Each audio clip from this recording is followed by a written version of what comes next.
ध्यान दीजिएगा, पंचमुखी हनुमान का एक स्मरण, पंचमुखी हनुमान का एक भाव। महाराज जैसे बहुत ज्यादा तकलीफ अगर व्यक्ति को हो गई है, बहुत कष्टमय जीवन चल रहा है, हार गए हर जगह से और तकलीफमय जीवन चल रहा है, तो पंचमुखी हनुमान का एक शिव महापुराण का और स्कंद पुराण का एक बड़ा सुंदर मंत्र है। उस मंत्र को आप सब एक बार हमारे साथ में बोलें। ओम नमो हनुमते रुद्र अवताराय सर्व शत्रु संहारणाय सर्व रोग हराय सर्व वशीकरणाय रामदूताय स्वाहा। बस इस मंत्र को हाथ में काली तिल लेकर, एक जौ लेकर और गूगल लेकर, थोड़ा सा इसमें गाय का घी डालकर, कंडे को या अग्नि को जलाकर इस मंत्र का 11 बार 21 बार जाप कर कर अपनी कामना कर कर छोड़ दीजिए। कैसा भी रोग हो, बीमारी हो, कष्ट हो, दुख हो, तकलीफ हो, 21 दिन के अंदर वो आनंद आना प्रारंभ कर देता है। इस मंत्र, स्कंद पुराण का, शिव महापुराण का ये मंत्र मूल पंचमुखी हनुमान सुख देंगे। और एक और चीज याद रखिए महाराज, यदि कोई काम के लिए जा रहे हो, कोई व्यापार के लिए जा रहे हो या नौकरी करने के लिए जा रहे हो और लगी नहीं रही, बहुत तकलीफ पा रहे हो, सर्विस ही नहीं लग रही, बहुत कष्टमय हो गया, तो निवेदन करूंगा 5 पीपल के पत्ते पर बेसन के 5 लड्डू घर में बने हुए, गाय के घी के 5 लड्डू रख लो, उस लड्डू के बीचों बीच एक आटे का दिया और उसमें तिल्ली का तेल डालकर इसी मंत्र का प्रयोग कर कर पंचमुखी हनुमान का किसी भी हनुमान के मंदिर में जाकर, दक्षिण मुखी हनुमान के मंदिर में जाकर उसको रख कर आ जाइए। इसके बाद आप उस काम के लिए जाइए, आपका काम सफल हो जाएगा। आपको किसी को नहीं कहना पड़ेगा कि हाथ जोड़ना नहीं पड़ेंगे, किसी के पांव नहीं पड़ना पड़ेंगे, तुरंत काम होगा। बस इस मंत्र का स्मरण कर कर पंचमुखी हनुमान का भूतेश्वर जो मंत्र है वो सुख देने वाला। जब लक्ष्मण जी को शक्ति लगी थी, बाण लगा था, तब संजीवनी कौन लेकर आया आप सब जानते होंगे। जितने लोग बैठे हैं सब भाव से आनंद में कह सकते हैं कि संजीवनी कौन लाया था, तो कहेंगे हनुमान लाए थे। कौन लाए थे? हनुमान। पर ये बात शिव महापुराण हजम नहीं कर सकता कि संजीवनी हनुमान जी लाए। अच्छे से विचार कर लो, जितने लोग मन में सोच के बैठे, लक्ष्मण जी को शक्ति लगी, बाण लगा, संजीवनी हनुमान लाए, ये दुनिया जानती है।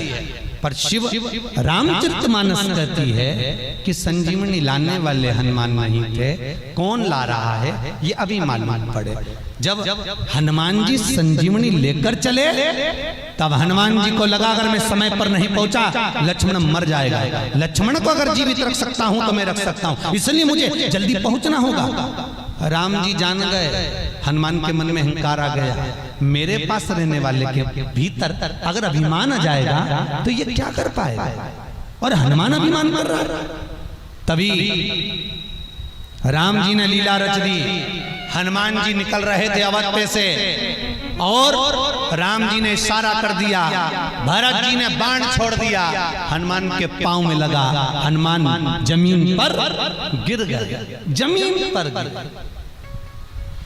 भरत जी ने जल का छींटा दिया और भरत जी ने जल का छींटा दिया, हनुमान उठे और हनुमान जी उठे तो उठते से हनुमान जी महाराज का अहंकार समाप्त हो गया। कब समाप्त हुआ? हनुमान को लग रहा था संजीवनी ले जाने वाला मैं हूँ, हनुमान को लग रहा था लक्ष्मण को जीवित करने वाला मैं हूँ, हनुमान को लग रहा था कि लक्ष्मण को बचा सकता हूँ तो मैं बचा सकता हूँ। हनुमान जी का अभिमान जब टूटा, जब हनुमान नीचे गिरे और पर्वत हवा में टंगा हुआ था, तब हनुमान को लग गया कि मैं तो निमित्त था, पर्वत उठाने वाला तो राम था जो लेकर जा रहा था। मैं तो निमित्त था। आप कोई सामान लेकर जा रहे हो, ठोकर लगेगी, नीचे गिरोगे तो सामान गिरेगा कि नहीं गिरेगा? सामान भी नीचे गिरेगा। अगर हनुमान कुछ लेकर जाते तो संजीवनी का पर्वत नीचे गिरता, पर हनुमान ले जा ही नहीं रहे थे ना, क्योंकि पर्वत ले जाने वाला राम था।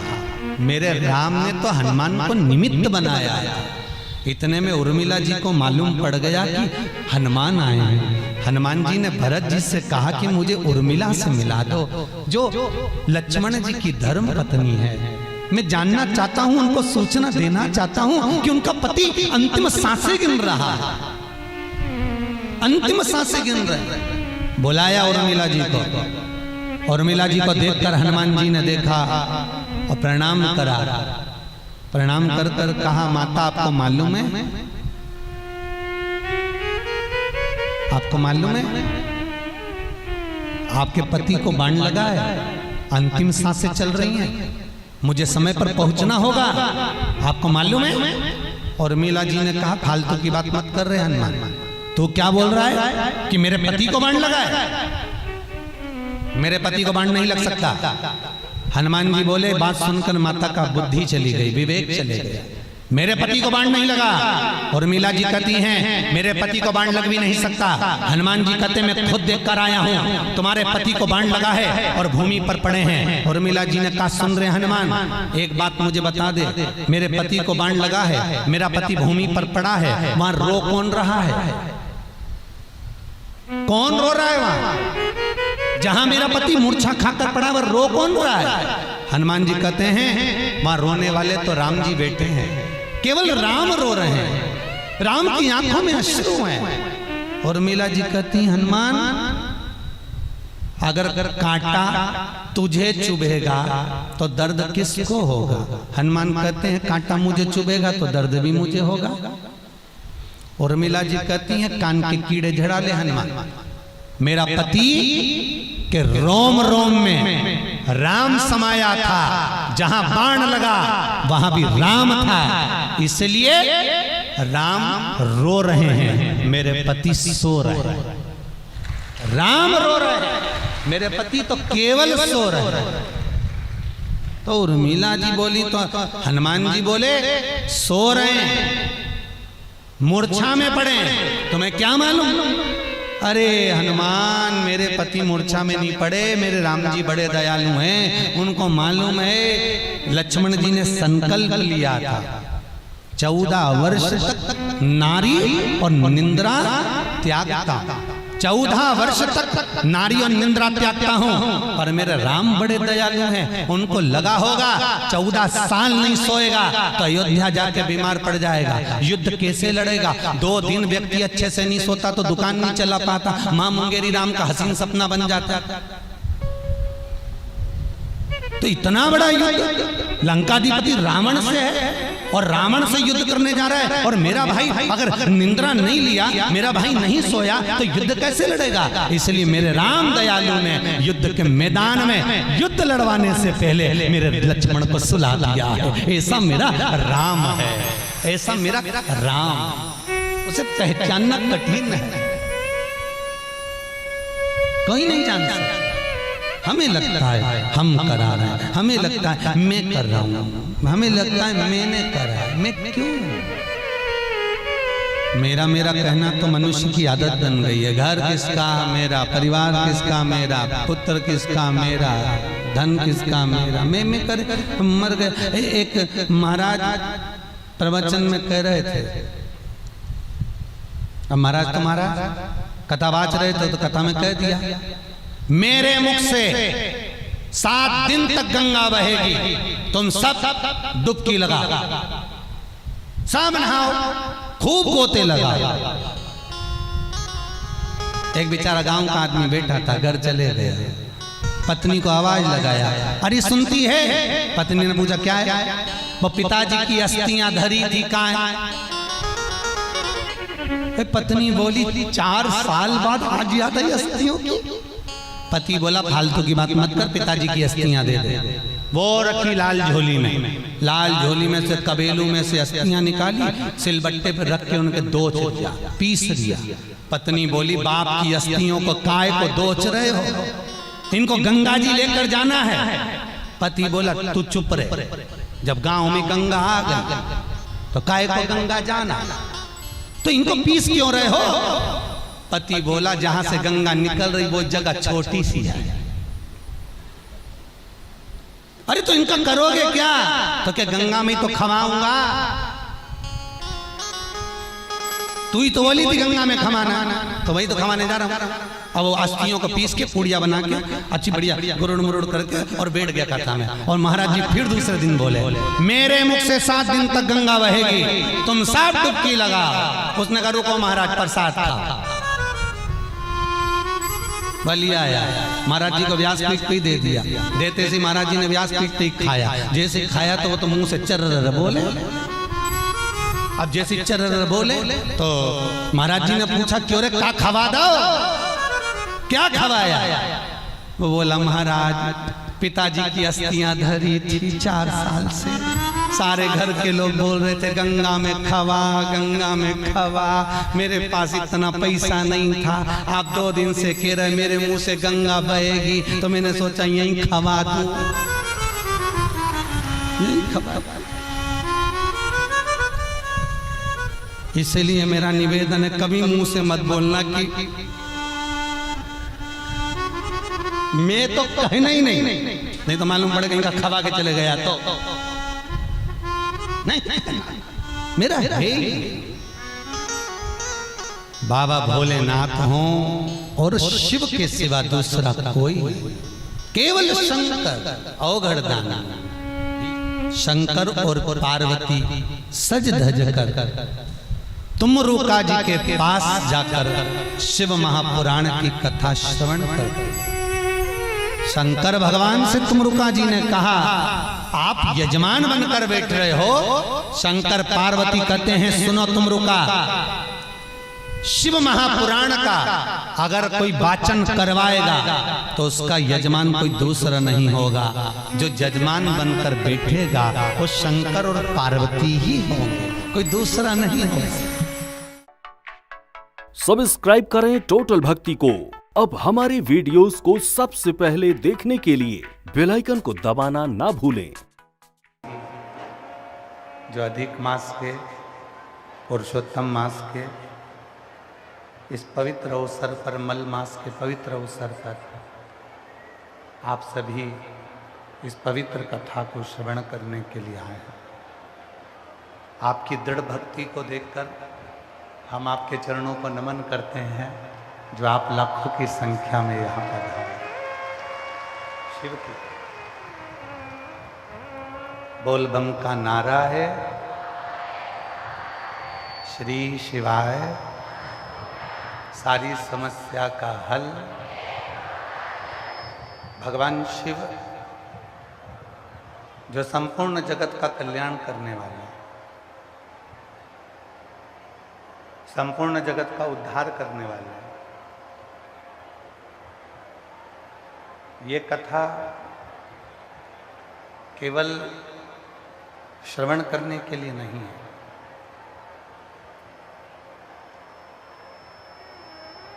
बहुत दूर दूर से आप लोग कथा ये कान से सुना, ये कान से निकाल दिया, बचा कुचा था तो कपड़े में से झटकार दिया, इसको कथा नहीं कहे। कथा वो जो आपके जीवन की सारी व्यथाओं को मिटा दे। कथा वो जो आपके जीवन के सारे दुखों को मिटा दे। कथा वो जो आपकी जिंदगी के सारे कष्टों को, तकलीफों को दूर कर दे। केवल सुना और निकाल दिया वो कथा नहीं।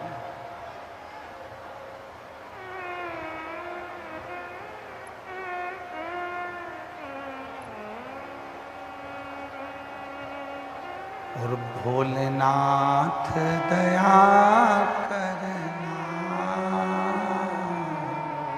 मैं तेरे भरोसे,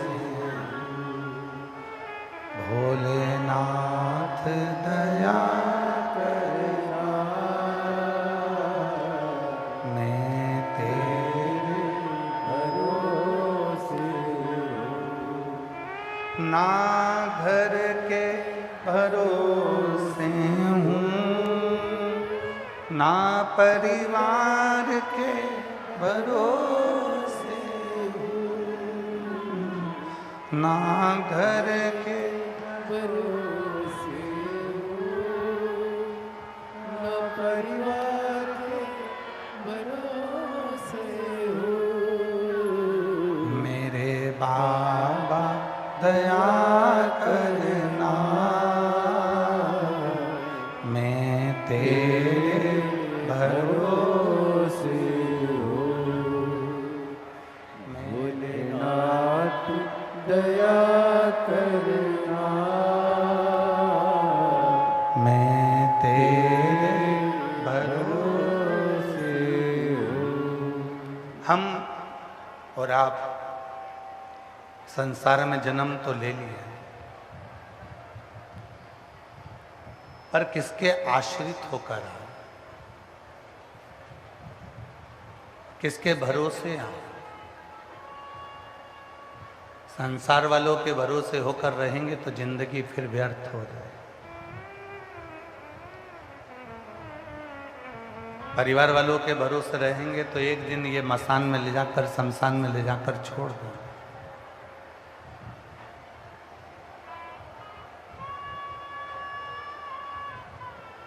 दूसरों के भरोसे रहेंगे तो एक ना एक दिन हमारे जीवन को ये नरक बना देंगे। जब स्वयं के भरोसे होते हैं और उस देव अधिदेव महादेव के भरोसे होते हैं तो जीवन सार्थक हो जाता है और मंजिल मिल ही जाती है।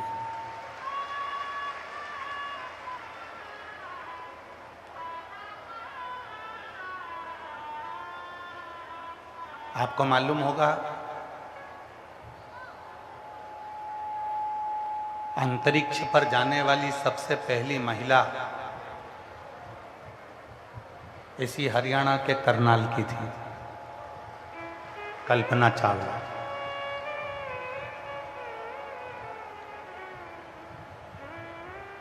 जो अंतरिक्ष तक पहुंच गई।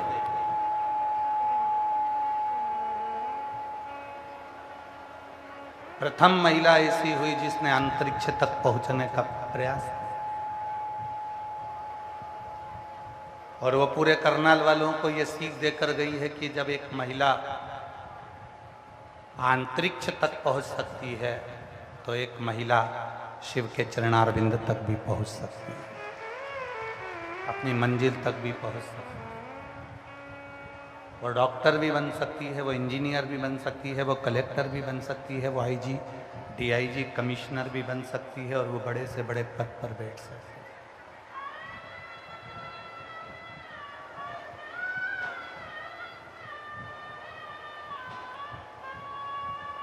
हम दूसरे के आश्रित होकर जब तक जिएंगे तब तक हम दुख झेलेंगे,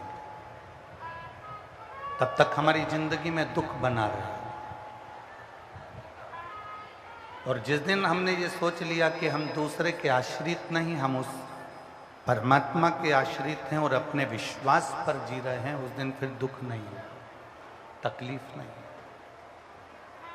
दो चीजें होती हैं, एक होता है वरदान, दूसरा होता है आशीर्वाद।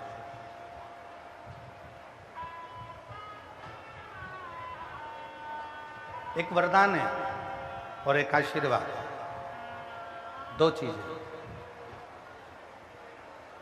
वरदान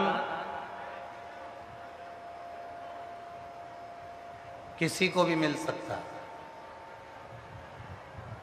अच्छा है उसको भी वरदान मिल जाएगा, कोई बुरा है तो उसको भी वरदान मिल जाएगा, कोई पापी है तो उसको भी वरदान मिल जाएगा, कोई असुर है तो उसको भी वरदान मिल जाएगा, कोई राक्षस है उसको भी वरदान मिल जाएगा, कोई भूत प्रेत है उसको भी वरदान मिल जाएगा। पर आशीर्वाद किसी को नहीं मिलता, आशीर्वाद तो जिसने अपने माता पिता के चरणों की सेवा करी और जिसने भगवान शिव पर एक लोटा जल चढ़ाया उसको आशीर्वाद प्राप्त हुआ है। उसको आशीर्वाद, वरदान पुण्य करने वाले को भी मिल जाता है और वरदान पाप करने वाले को भी मिल जाता है, पर आशीर्वाद नहीं मिलता। क्यों कहते हैं भूखे को भोजन और प्यासे को पानी, जय बाबा बर्फानी? क्यों किया जाता है?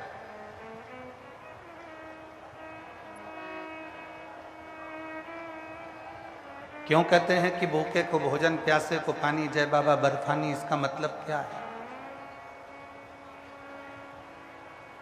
और ये कोई साधारण शब्द नहीं निकला, ये कोई साधारण शब्द नहीं है। कोई दुनिया का व्यक्ति आपसे पूछे कि भूखे को भोजन और प्यासे को पानी, जय बाबा बर्फानी, और केवल एक माँ है भगवान शंकर की अर्धांगिनी धर्म पत्नी माता पार्वती, जिनको लोग अन्नपूर्णा भी कहते हैं।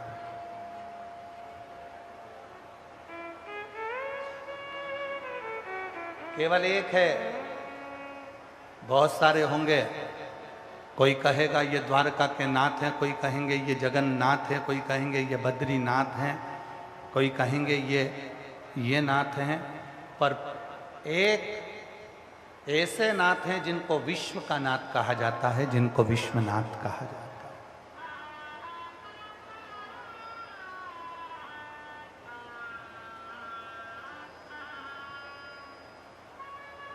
क्यों कहते हैं भूखे को भोजन प्यासे को पानी, जय बाबा बर्फानी?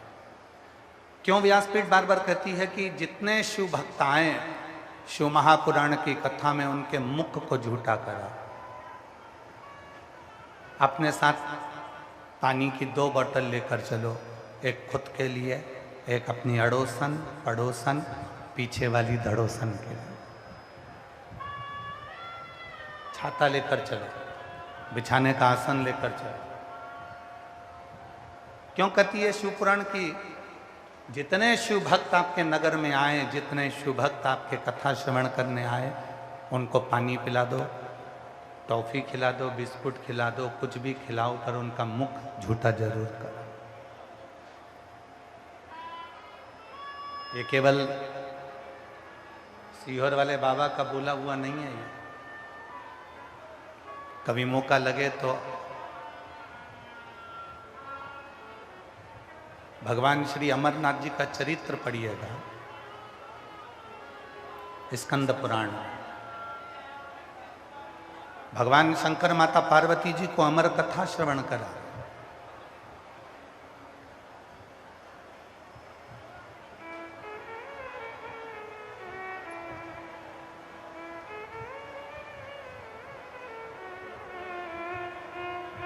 कथा सुनने के लिए जब अमरनाथ की गुफा में प्रवेश करे भगवान शिव पार्वती जी को लेकर, सर्प को बाहर छोड़ दिया, नंदी को बाहर छोड़ दिया।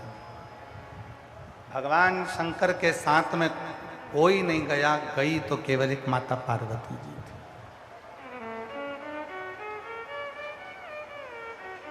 यहां तक भगवान शंकर ने सबको बाहर छोड़ा, गंगा सिर पर रह गई थी। शिव जी ने उसको देखा और बाबा भोलेनाथ ने वो गंगा को भी कुछ देर के लिए दूर छोड़ा और अमर कथा कहना प्रारंभ कर।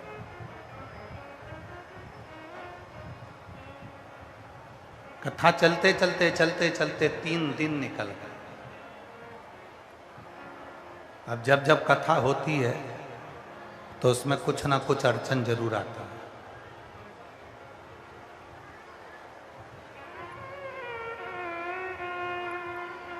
कुछ ना कुछ परेशानियां। भगवान शंकर की कथा, श्रीमद् भागवत कथा कराओगे तो कोई तुमको तकलीफ नहीं आएगी, बड़ी प्रेम से कथा हो जाएगी। श्री रामचरितमानस की कथा कराओगे कोई तकलीफ नहीं आएगी, बड़े प्रेम से हो जाएगी। गीता जी कराओगे बड़े प्रेम से हो जाएगी, शांति से हो जाएगी। विष्णु पुराण, नर्मदा पुराण, कूर्म पुराण, नारद पुराण, वराह पुराण, वामन पुराण, ब्रह्म विवर्त पुराण, जितनी पुराण कराओगे बड़ी शांति से हो जाएगी।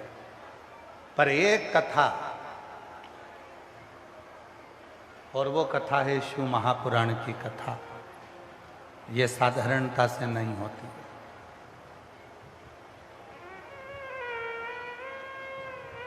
बहुत कठिन, इतनी परीक्षा लेती है, इतनी परीक्षा लेती है, सारे कचरे को साफ कर कर फिर शिव महापुराण की कथा भेंट कर जनमानस का कल्याण करती है। ये कोई साधारण नहीं है।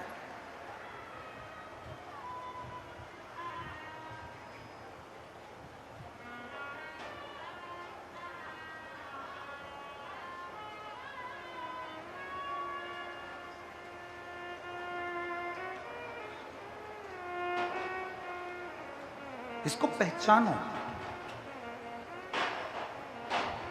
3 दिन हो गए और 3 दिन तक भगवान शिव और माता पार्वती जी अमरनाथ की गुफा में बैठे बैठे 3 दिन तक अमर कथा चलती रही। अमर कथा।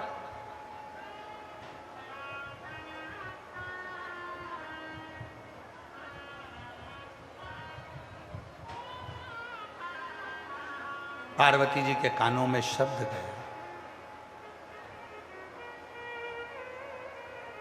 शब्द पहुंचा। मां जगतजननी बेचैन हो गई शब्द को सुनकर।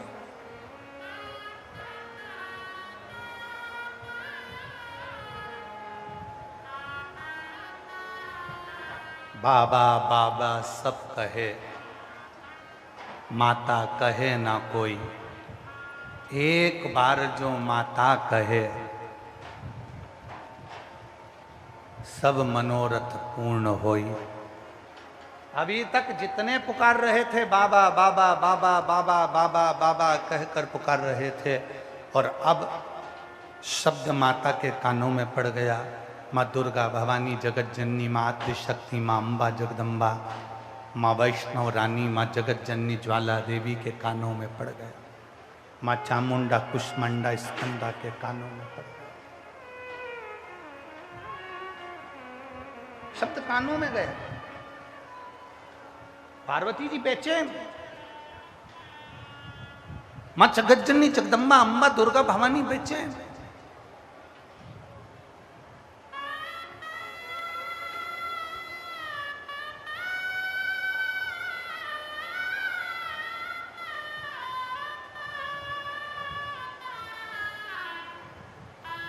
एक लाइन हमारे शैलेंद्र भैया बहुत अच्छी गुनगुनाते हैं कि बेटा जो बुलाए माँ को आना चाहिए। ओ मैया जी के चरणों में ठिकाना चाहिए, बेटा जो बुलाए माँ को आना चाहिए। ओ बेटा जो बुलाए माँ को आना चाहिए।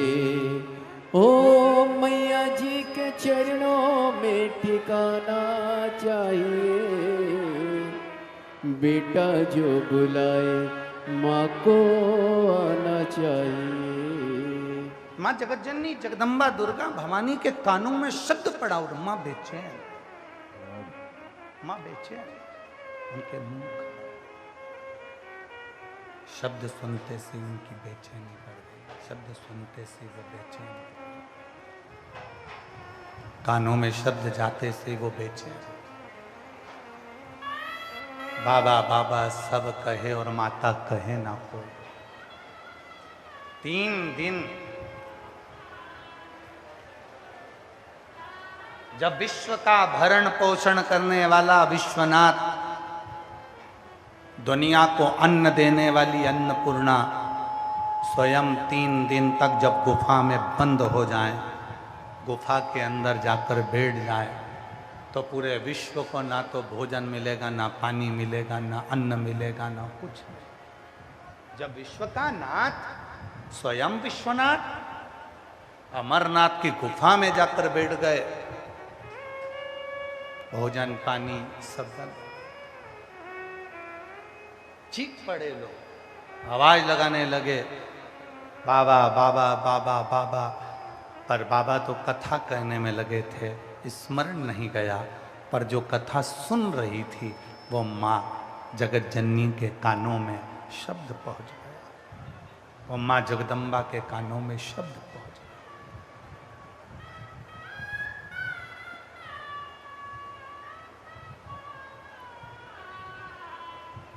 दौड़ पड़ी माँ, शिव कथा कर रहे हैं। भगवान शंकर ने आवाज लगाई, पार्वती तुम कहां जा रही हो? पार्वती जी कह रही हैं, किसी भूखे को भोजन और प्यासे को पानी देने जा रही हूं बाबा बर्फानी, अभी आ। पार्वती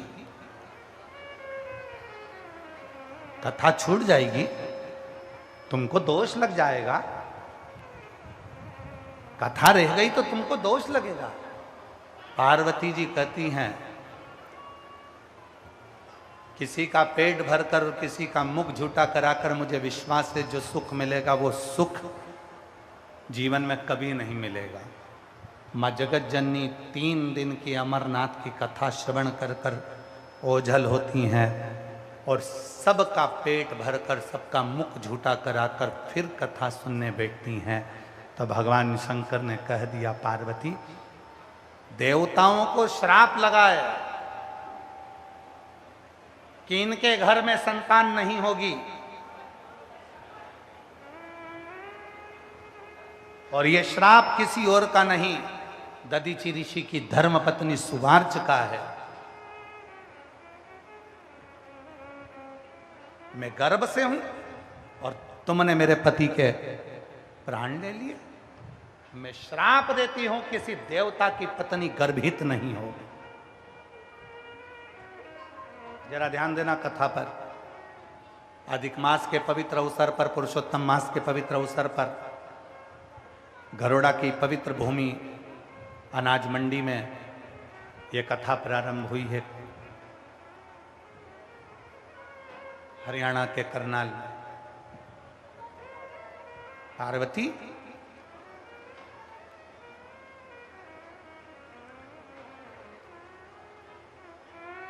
देवताओं को एक श्राप लगा है। वो दधीचि ऋषि की धर्मपत्नी सुवार्च का श्राप लगा है कि मैं गर्भ से हूं और मेरे पति के प्राण ले लिए गए। मैं श्राप देती हूं किसी भी देवता की धर्मपत्नी कभी गर्भित नहीं होगी, उसको औलाद नहीं होगी। शिव जी ने कहा, पार्वती आज तू कथा सुनते सुनते तूने दूसरे के मुख को झूठा कराया है, किसी भूखे को भोजन और प्यासे को पानी पिलाया है। आज मैं वर देता हूं, किसी देवता की पत्नी गर्भित हो चाहे ना हो, पर तुझे वचन देता हूं तेरी गोद में औलाद जरूर खेलेगी। ये मेरा आशीर्वाद, ये मेरा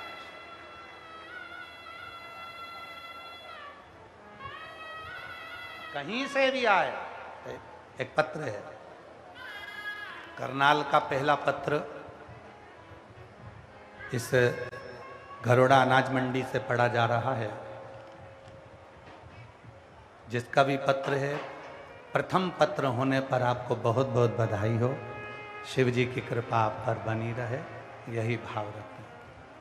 मेरा नाम प्रेमलता प्रजापति, पत्नी श्री ओम प्रकाश प्रजापति है। मैं गन्नौर जिला सोनीपत में हरियाणा की रहने वाली हूँ। पत्र एलईडी पर चलेगा, उस पत्र को आप लोग भी हमारे साथ में पढ़ेंगे। एलईडियाँ चल रही होंगी, आस्था चैनल चल रहा होगा, पत्र को आप लोग टीवी पर एलईडियों पर पढ़ सकते हैं। श्री शिवाय नमस्तुभ्यम। मेरा नाम प्रेमलता प्रजापति, पत्नी श्री ओम प्रकाश प्रजापति। मैं गन्नौर जिला सोनीपत में हरियाणा की रहने वाली हूँ। मेरा मोबाइल नंबर ये है, कहीं बैठी हो तो हाथ हिला सकती हैं। अगर सुन रही हों और कहीं बैठी हों तो हाथ हिला सकती हैं, और अगर कहीं बैठी हों तो आ सकती हैं। आई हैं? हाथ हिलाओ एक बार। हाँ जी, हाथ हिलाओ वापिस। ठीक है, आ जाइए, आ जाओ। बच्चे को लाई हो तो लेकर भी आना। सोनीपत में हरियाणा की रहने वाली हूँ, मेरा मोबाइल नंबर ये है। गुरुदेव, शिव की महिमा का क्या बखान करूं। 2022 में बड़ा दुख का घेरा मुझे घेर लिया। 15 जुलाई 2022 को मेरा एक ही बेटा था जो कि 24 साल का हो गया था, और मेरा बेटा 24 साल का हो गया, और मेरा बेटा जवान की जवान प्राण छोड़कर चला गया, मर गया। मेरा एक ही लड़का जो 24 साल का था, और वो 24 साल का मेरा बेटा प्राण छोड़कर चला गया। मां की गोद सुनी हो गई। गुरुदेव, उसके जाने के बाद बहुत टूट गई। लोगों ने कहा कि दूसरे बच्चे के लिए डॉक्टर को दिखाया, डॉक्टर ने जवाब दे दिया कि अब मैं वापस मां नहीं बन सकती। 24 साल का मेरा बेटा चले गया, जो जहां कहता मैं वहां जाती, पर भी संतान नहीं हुई।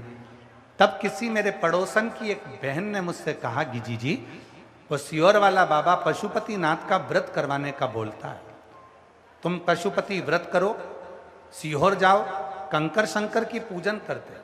बाबा की कावड़ भरी, बहुत दवा खाई, तो भी जब कोई हल नहीं निकला, तब सीहोर पहुंच गई। वहां की कावड़ भरी, कंकर शंकर पूजन करी, और बाबा पशुपति व्रत करते रहे। आप कहते हो ना कि पंडाल में बैठकर जो मांगोगे वो मिलेगा। मैं भी कथा के पंडाल में पहुंच गई, कथा बैठकर सुनी। वहां की मिट्टी को अपने गर्भ पर लगाकर बोली, बाबा, डॉक्टर ने तो जवाब दे दिया कि मैं अब मां नहीं बन सकती। मेरा 24 साल का बेटा जो चला गया है, मुझे वही बेटा वापिस चाहिए। बाबा, मंदिर में झाड़ू पोछा करती, एक लोटा जल चढ़ाती। बाबा की ऐसी कृपा हो गई गुरुदेव कि मेरा गर्भ ठहर गया। 23 जनवरी 2026 को मेरे घर में बेटे ने जन्म लिया। जो बेटा पहले जैसा था वो वैसा की वैसा ही बेटा जन्मा। मैं पहले बेटे का फोटो लगा रही हूँ, साथ में दूसरे बेटे का फोटो लगा रही हूँ। पहले बेटे का फोटो देखिए, जो 24 साल का शांत हुआ। क्लोज करो इसको। जो 24 साल का पहला बेटा शांत हुआ, ये उसका फोटो है जो प्राण छोड़कर चला गया था। ये दूसरा बेटा जो 23 जनवरी 2026 को बाबा की कृपा से फिर जन्मा, और शिव की कृपा से फिर माता की गोद भराई। ये शिव तत्व महाराज। एक लाइन अच्छी लिखी है, आप और हम गुनगुनाते हैं। जो दिल से मांगोगे वो दिल से दे देगा, जो दिल से मांगोगे वो दिल से दे देगा। मेरा भोला भंडारी खाली झोली भर देगा। मेरा भोला भंडारी कहाँ से आएंगे? झोली भर देगा।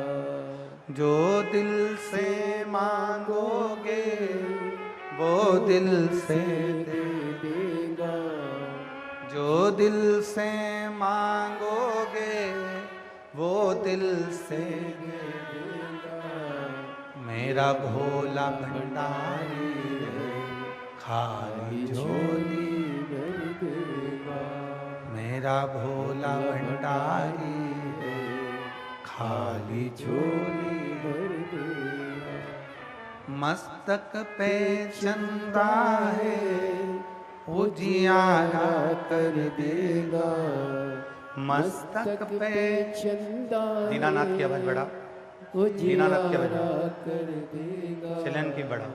मस्तक पे चंदा है, उजियारा कर देगा, मस्तक पे चंदा है, उजियारा कर देगा।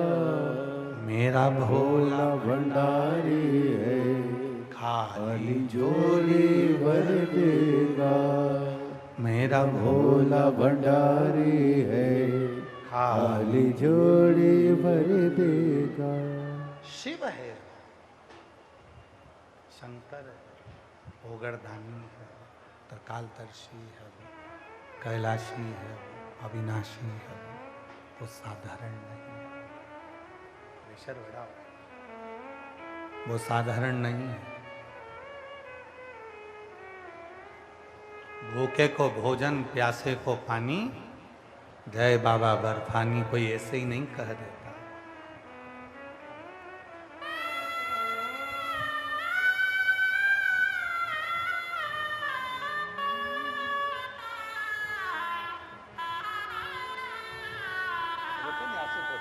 आज रोना नहीं, अब आंसू पोछो, अच्छा खुश हो तो बाबा ने दे दिया। बाबा आप भी नहीं रोते? हे भाई इधर आ जाओ, इधर आओ, इधर आओ, इधर आओ, इधर आओ। रोते नहीं? अच्छा खुश हो, अच्छा खुश हो जाओ, रोते नहीं जीजी? हे जीजी रोते नहीं, उठो उठो, आंसू पोछो, बाबा ने दिया ना।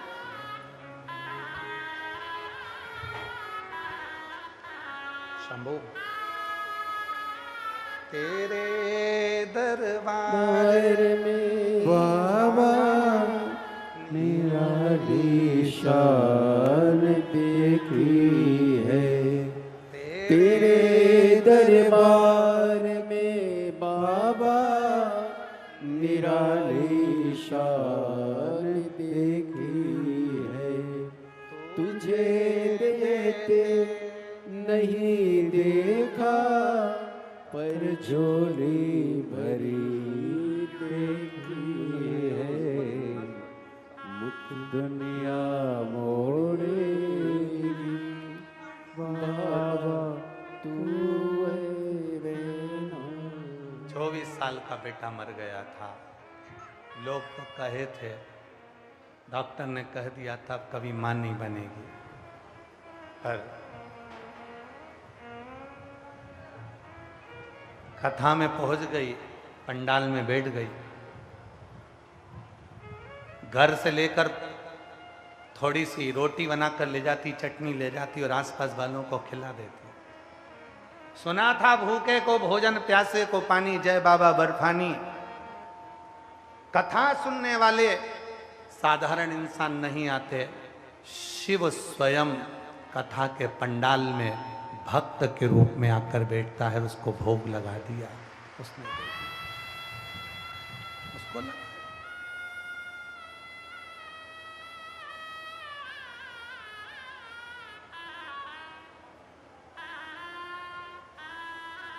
ये कोई साधारण नहीं है शिव पुराण।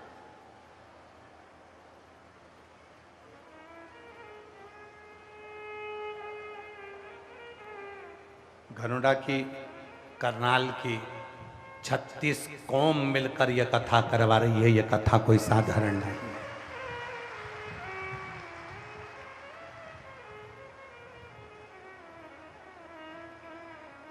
और जिस जिस कौम ने जो जो सहयोग दिया है, एक छोटी सी डायरी पर लिख के रखना रे मेरे भाई। एक इतनी सी डायरी खरीदना, जिन जिन समाज ने, जिन जिन कौम ने सहयोग करा कि कई लोगों के वीडियो हमारे आशीष जी ने हमको दिखाए, कोई ने कुछ, कोई ने कुछ, कोई ने इतना, कोई ने उतना, अपने मन से समर्पण कर कर इस कथा को, जो कि लोगों ने बिजनेस बना ली थी, इस कथा को धंधा बना लिया था इस कथा को। पर मैं पूरे करनाल की मीडिया को नतमस्तक होकर प्रणाम करता हूँ, आपकी जागरूकता को, जो आपने खूब सुंदर इस कथा को, यहाँ की मीडिया को, यहाँ के यूट्यूबरों को, यहाँ के पत्रकारों को, यहाँ की सोशल मीडिया को, यहाँ के न्यूज़ चैनलों को करनाल के एक एक न्यूज बेटा बेटियों को मैं दंडवत प्रणाम करता हूं इस व्यासपीठ से, जो तुम जागृत करे और जो धर्म को धंधा बना रखा था उनका मुंह काला कर कर भगाकर इस कथा को 36 कौम ने कराया। मैं दंडवत प्रणाम करता हूं ऐसी मीडिया को जिन्होंने सत्य को लाकर सामने प्रकट किया। और हमने दिल्ली की कथा में कहा था मेरी जीजियों, ये पास लेकर, और तुम्हें खुशी होना चाहिए आज तुम्हारे भाई की कीमत बढ़ गई, 1,21,00,000 का हो गया।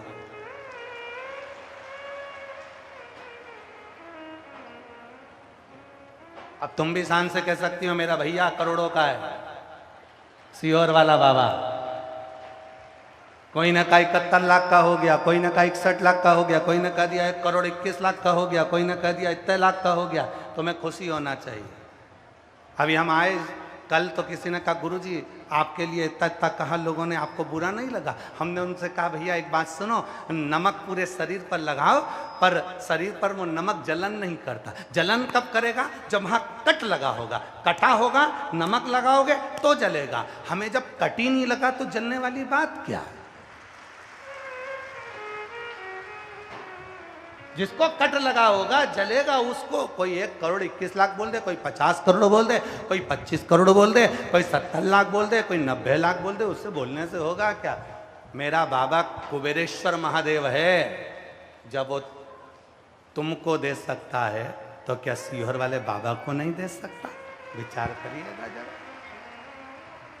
मैं पूरी मीडिया को दंडवत प्रणाम करता हूं और पूरी मीडिया को, आज तक किसी कथा में हम किसी मीडिया से नहीं मिले क्योंकि हमारे पास में हम 4 दिन तक नहीं मिलते, पर इस पंडाल में हम कर जाते हैं। करनाल की पूरी मीडिया से एक दिन जरूर मिलूंगा जिन्होंने इतना सुंदर इस कथा को संभाला। अधर्म का नाश कर कर धर्म की स्थापना करी, असत्य को नीचे झुकाकर सत्य को आगे करा, और पूरी 36 कौम के जितने जितने अधिकारी गण हैं 36 कौम के, हम मिलते नहीं हैं, पर इस कथा को पहली बार अपने 30 साल के इतिहास को तोड़ेंगे और पूरी 36 कौम के अधिकारियों से भी मिलेंगे जिन्होंने इस कथा को हथेली पर झेला।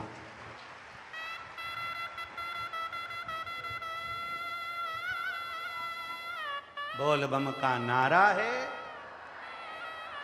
ये करनाल है, दानवीर कर्ण की भूमि, ये हरियाणा है।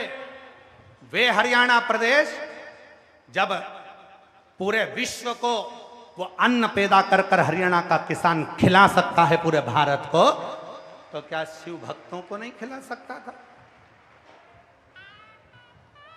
एक एक मंडी के व्यापारियों को मैं नमन करता हूं जिन्होंने, मंडी के व्यापारियों ने इस कथा को संभाला। पूरे मंडी का एक एक व्यापारी चाहे छोटा हो बड़ा हो, उसको नमन है हमारी तरफ से। संभाल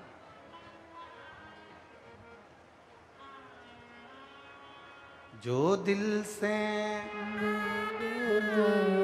वो दिल से देगा, मेरा भोला भंडारी है, खाली झोली भर देगा। मेरा भोला भंडारी है, खाली झोली भर देगा। बहुत दिल से आए हो आप लोग, कथा श्रवण करो। भूखे को भोजन, प्यासे को पानी, जय बाबा बर्फानी, इस शब्द को स्वयं स्कंद पुराण में वर्णन किया गया, अमरनाथ गुफा के चरित्र में वर्णन किया गया। पार्वती जी कथा सुनते सुनते तीसरे दिन चली गईं और भूखे को भोजन और प्यासे को पानी पिलाकर जब आईं, शिव जी से कहा, बाबा ने देखा पार्वती तू कथा में लोगों को भोजन कराने चली गई, कथा में लोगों को पानी पिलाने चली गई।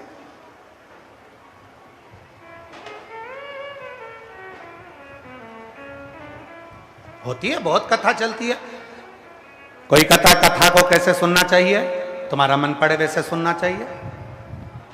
कोई कहा एक समय फलहार कर कर कथा सुने क्या, हमने कहा तुम्हारी मर्जी, तुम्हारा मन। एक समय फलहार कर कर कथा सुनो, चाहे दोनों समय फलहार कर कर कथा सुनो, तुम्हारा मन।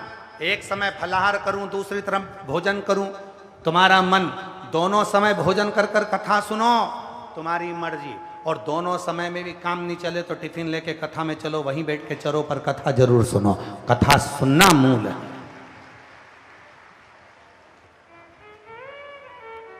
जैसे वो तंबाकू वाले होते हैं ना, इनका दिल नहीं भरा तो कथा में बैठ तो जाते हैं। अब बैठने के बाद धीरे से निकालेंगे जेब में से, फिर मलेंगे। अब महाराज भजन गाएगा तो इंतजार करेंगे, तेरे डमरू। फिर जैसे देखा भजन गाया, इनने लगाई थपकी, लोगों को लगा भजन गा रहा, और इतने में महाराज बोले हार हार, महा गया मुंह में।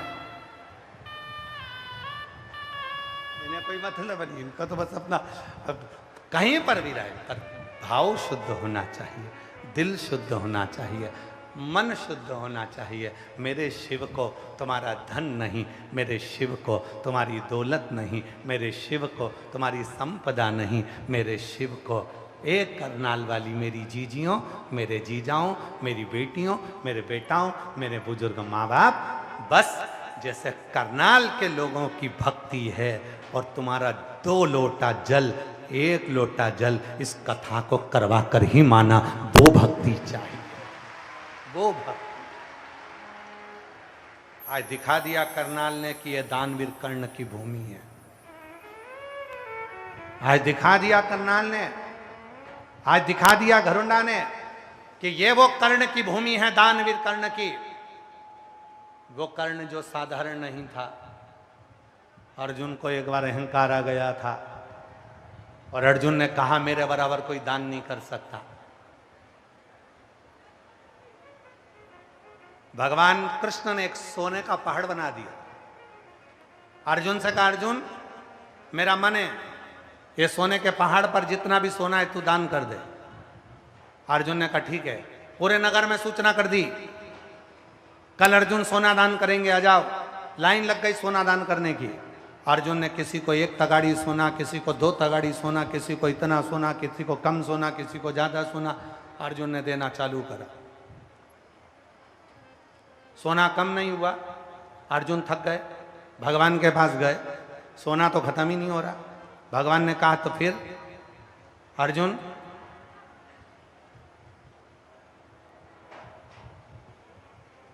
तुम दान नहीं कर सकते? अर्जुन ने कहा जी समझ में नहीं आ रहा किसको कितना देना है, किसी को मैं ज्यादा देता हूं, किसी को कम दे देता हूं, मेरे समझ में नहीं आ रहा किसको कितना देना। भगवान ने कहा तू रहने दे, मेरे कर्ण को बुलाता हूं। राजा कर्ण को बुलाया। भगवान ने कहा ये सोने का पर्वत है, दान करना है। राजा कर्ण ने सूचना करवाई पूरे नगर में, आ जाओ कल सोना दान किया जाएगा। सब आ गए। राजा कर्ण ने हाथ जोड़कर कहा ये सोने का पहाड़ द्वारकाधीश का, ये सोने का पहाड़ भगवान कृष्ण का, ये सोने का पहाड़ भगवान भोलेनाथ का, और तुम भी भगवान भोलेनाथ के, जिसको जितना लगे उठा के ले जाओ। हरिहर माँ। राजा कर्ण ने तगाड़ी भरकर सोना नहीं दिया, हाथ उठाकर सोना नहीं दिया, किसी को ज्यादा किसी को कम नहीं दिया, तुम्हारी मर्जी पड़े उतना ले जाओ। भगवान कृष्ण ने कर्ण को बुलाया, हे कर्ण, पूरा सोने का पहाड़ छोड़कर आ गया। कर्ण ने कहा जो मेरा था ही नहीं तो उसका दान करने का हक मेरा कैसे? तुम्हारा था इसलिए छोड़कर आ गया, जिसको जितनी मर्जी पड़ेगी ले जाएगा। द्वारकाधीश ने कहा रे कर्ण, तेरे बराबर दानवीर दुनिया में कभी नहीं हो सकता, जो तूने करा वो किसी ने नहीं। और आज करनाल वालों ने दिखा दिया, 36 कौम ने दिखा दिया कि राजा कर्ण की नगरी में तुम रहते हो, तुम भी किसी दानवीर कर्ण से कम नहीं हो, तुम भी सब श्रेष्ठ। तुम शिव महापुराण की कथा वर्णन कर रही है। पुरुषोत्तम मास में घरोड़ा करनाल की पवित्र भूमि पर चल रही कथा वर्णन कर शिव तत्व का, शंकर की पवित्र कथा को। पार्वती मैया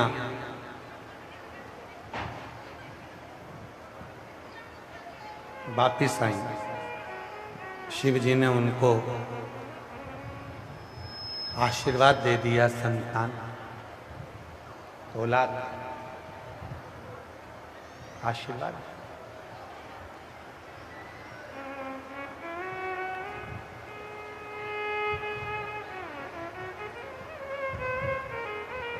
कोई साधारणता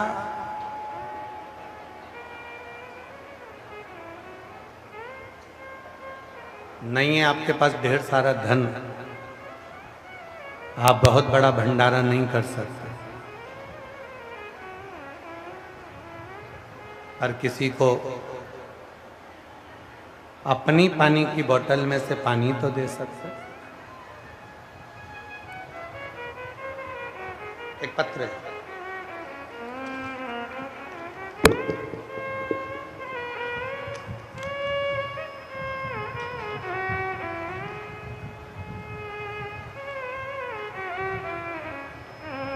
मेरा नाम संतोष देवी, मेरे पति का नाम ब्रह्म सिंह त्यागी,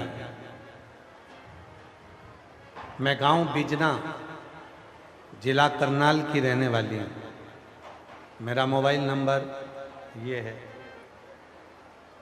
कहीं बैठी हो तो हाथ हिला सकती हैं, अगर कहीं बैठी हो तो हाथ हिलाएं और बैठी हो तो आ सकती हैं। मैं बिजना जिला, मैं गांव बिजना जिला करनाल की रहने वाली हूँ। मेरा फ़ोन नंबर ये है, मेरा नाम संतोष देवी, मेरे पति का नाम ब्रह्म सिंह त्यागी है। 2022 से कथा सुन रही हूँ। मेरे गांव की 2 बहनें सुमति और सपना ने आपकी कथा के बारे में बताया, तब से मैं कथा सुनना प्रारंभ करा। मेरी आर्थिक स्थिति ठीक नहीं थी, बहुत तकलीफ का समय चल रहा था। तब मेरी सहेलियों ने, 2 बहनें जो मेरे गांव में रहती हैं, सुमति और सपना, उन्होंने कहा आस्था चैनल पर प्रदीप मिश्रा जी की कथा आती है, आस्था चैनल पर गुरुजी प्रदीप मिश्रा की कथा आती है, बस सुना कर, बहुत अच्छी कथा सुनाते हैं। मैंने कथा सुनी, आप उपाय बताते हैं। मेरा लड़का एक बाहर जाना चाहता था और एक लड़का डॉक्टर के लिए अप्लाई कर रहा था, पर हो नहीं पा रहा था, दोनों का ही नहीं हो पा रहा। तब मैंने अपने लड़के को कहा कि तू मुझे सीहोर लेकर चल। 2023 में मैं सीहोर में कावड़ चढ़ाई, कंकर शंकर की पूजन करी और रेवाड़ी की कथा सुनी। बाबा ने ऐसी कृपा कर दी, गुरुजी हम ये नहीं जानते कि कथा के पंडाल में बैठकर बाबा इतनी जल्दी सुनता कैसे, पर इतना जरूर मानते हैं कि हमने जिस जिस पंडाल में कथा सुनी बाबा ने वो दिया। पहला पंडाल रेवाड़ी में कथा सुनी, मेरा बेटे का बाहर जाने का हो गया। बाबा वहाँ रेवाड़ी में हम तीनों बहनों के पास में इतना पैसा तो नहीं था, केवल 200 रुपये हमारे पास में थे। 200 रुपये हमारे पास में थे और हम क्या सामान लेते, आप कहते हो कि मुंह झूठा कराओ, और मुंह झूठा करा कर जो मांगो वो मिलता है। जो शिव के भक्त आए कथा सुनने, उनको कुछ ना कुछ मुंह झूठा करा। हम तीनों बहनों ने मिलकर 200 रुपये इकट्ठे करे और हमने वहाँ से बगर लिया। बगर क्या होता है? हाँ जो भी होता है तुम जानते होगे। बगर लिया और बगर लेकर हमने आए हुए शिव भक्तों को 200 रुपये का बगर खिलाया। बाबा ने ऐसी कृपा कर दी कि मैं क्या वर्णन करूं। बाबा आप कहते हो ना कि मुंह झूठा करवाना चाहिए। मैंने सभी बहनों का साथ में मुख झूठा कराया। अगले दिन मेरे लड़के का फोन आया कि माँ ऐसी कृपा हो गई, मेरा डॉक्टरी में भी सिलेक्शन हो गया, मैं डॉक्टर भी बन गया। और शिव की कृपा से ऐसी करुणा हुई, जिस जगह पर मैंने पूर्व में थोड़ा सा धन लगाया था वहां से धन भी आ गया। 36 लाख की गाड़ी भी खरीद ली, प्लाट भी खरीद लिया। और बाबा की कृपा से आज मेरा बेटा, बाबा की कृपा से मेरा लड़का डॉक्टर भी बन गया। मैं बाबा को यहाँ प्रणाम करने के लिए आई हूँ। कहीं बैठी हूँ। मेरा नाम संतोष, पति का नाम ब्रह्म सिंह त्यागी, मेरा गांव बिजना, जिला करनाल की रहने वाली हूँ। मेरा मोबाइल नंबर ये शिव तत्व किसको कहते हैं?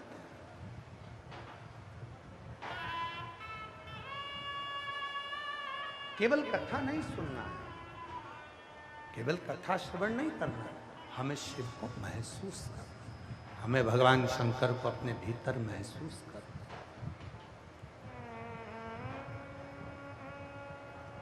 क्या लेकर आए हो बाबा के लिए? केवल दिल, केवल हृदय, केवल चित्त, केवल मन, शिव।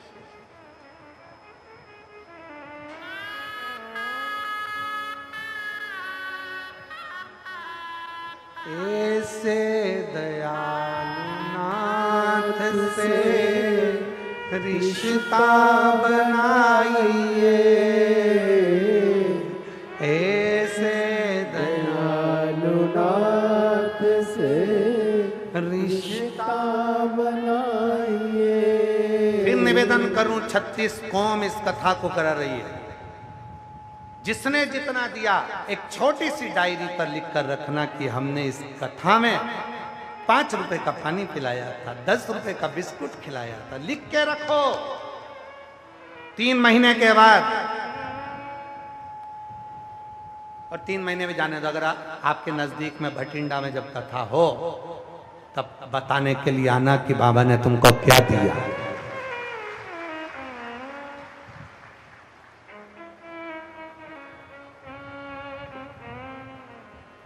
एक माता जी ने पत्र में लिखा है, हम दिल्ली गए थे कथा में, पर हम कथा सुनने नहीं गए थे।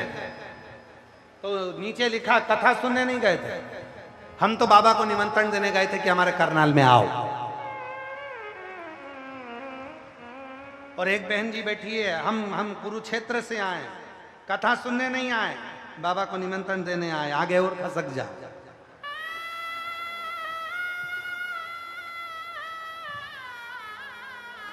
एक तो निवेदन है, तुम इतनी सारी थाली मत भेजा करो, बहुत थाली इकट्ठी हो गई।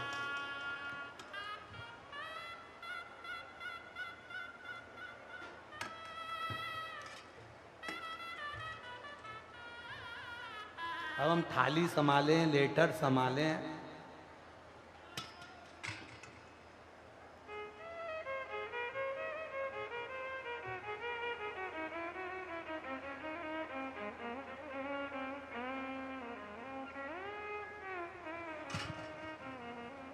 पत्र में लिखा,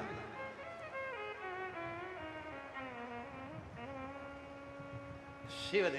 एक पत्र और है, अच्छा है, सुंदर, देखो। हाँ, ये रहा पत्र, देखो।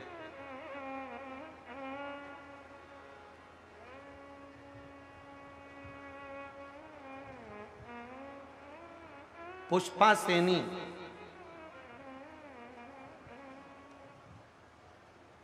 कहीं बैठी हो पुष्पा सेनी, पत्नी रविंदर सेनी, जिला कुरुक्षेत्र से, गांव बहादुरपुरा से हूँ। कहीं बैठी हो तो हाथ हिला सकती हैं, और अगर बैठी हो तो आ सकती हैं, अपने बच्चों को भी ला सकती हैं।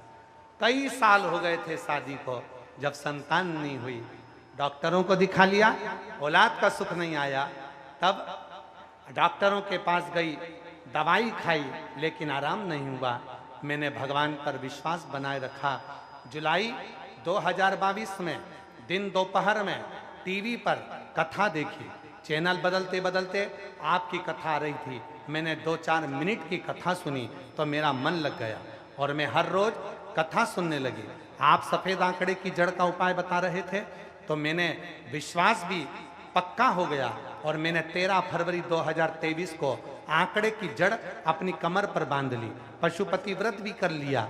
फिर भी जब मुझे औलाद नहीं हुई तो मन में थोड़ा सा लगा कि बाबा, मैंने कथा सुनी, सीहोर वाला बाबा तो छाती ठोक कर कहता है कि जो मांगोगे वो मिलेगा कथा सुनने वालों को, तो फिर मुझे औलाद क्यों नहीं हुई? फिर मैंने वापिस सफेद आंकड़े की जड़ बांधी, फिर पशुपति व्रत करा, और बाबा की कृपा ऐसी हो गई कि मेरा गर्भ ठहर गया। डॉक्टर बोला तुम्हारे गर्भ में बच्चा है। मैं खुश हो गई, बाबा की ऐसी कृपा हुई, ऐसी करुणा हुई, डॉक्टर भी नहीं जान पाया कि मेरे गर्भ में जब जब सोनोग्राफी कराई एक बच्चा आता था। पता नहीं 4 अक्टूबर 2023 को बाबा की कृपा से मेरे घर में जुड़वा 2 बच्चों ने जन्म ले लिया। एक का नाम मैंने लव रखा, दूसरे का नाम मैंने कुश रख दिया। बाबा अब ये बताओ कि कुरुक्षेत्र कब आओगे? 2 बच्चे माता जी जुड़वा मेरे 2 बच्चों ने जन्म लिया। बाबा एक लाइन लिख रही हूं, लुटा दिया भंडार काशी वाले ने, कर दिया माला काशी वाले ने। एक पत्र और है बड़ा सुंदर, जो जहां बैठा है आ सकते हैं, जिनके पत्र पढ़े जा रहे। एक और पत्र है, निवेदन है, ऐसे पत्र छपा छपा के देते हो, हम ले जाएं कैसे? मेरा नाम पूजा, पत्नी श्री संजीव कुमार, निवासी मकान नंबर 460, सेक्टर नंबर 30, पिंजौर, जिला पंचकुला, हरियाणा की रहने वाली हूँ। मेरा दूरभाष नंबर ये है। मेरी शादी 6 अक्टूबर 2011 में हुई थी। शादी के 15 साल बाद तक मुझे कोई संतान नहीं हुई।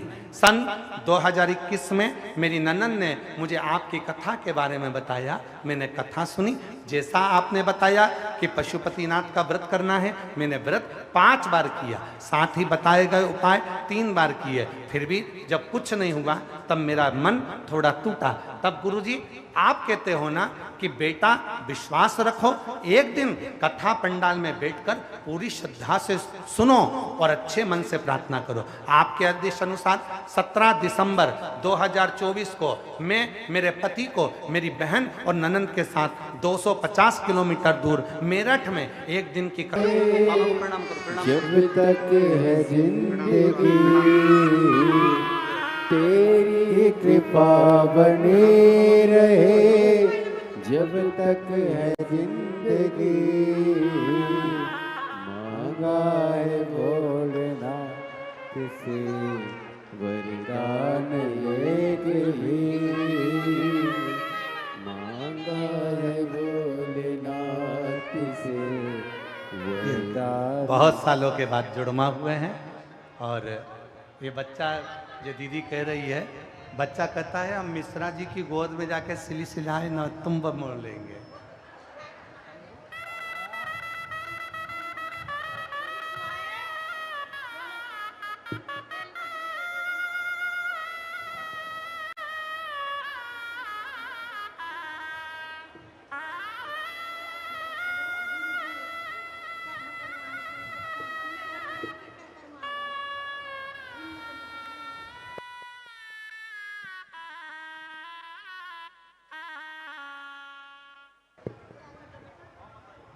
मांगा है भोलेनाथ प्राण कर।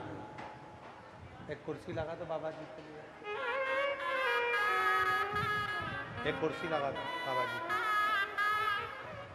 शिव कथा कर।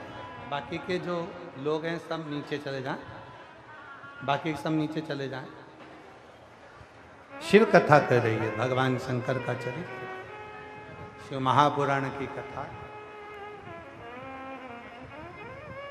भूखे को भोजन, प्यासे को पानी, जय बाबा दरबार। शिव को चाहिए, शिव का स्मरण। पार्वती जी को आशीर्वाद दिया। अभी आपको कथा में कहा था, कथा में वर्णन किया था।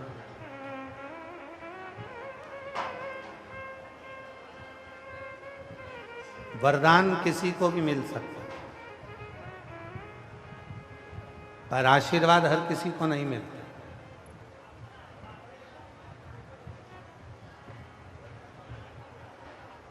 वरदान किसी को भी मिल जाए, कोई पुण्यवान है तो उसको भी वरदान मिल जाएगा, कोई पापी है तो उसको भी वरदान मिल जाएगा।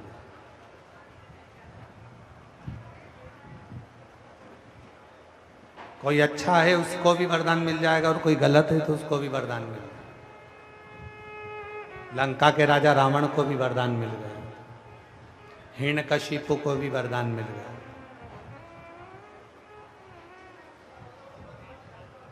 वरदान किसको नहीं मिलता? सबको मिलता, पर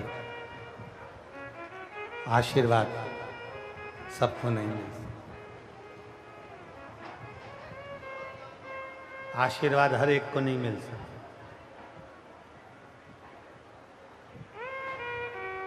आशीर्वाद केवल मिलेगा उसी को जिसके हृदय में शिव भक्ति।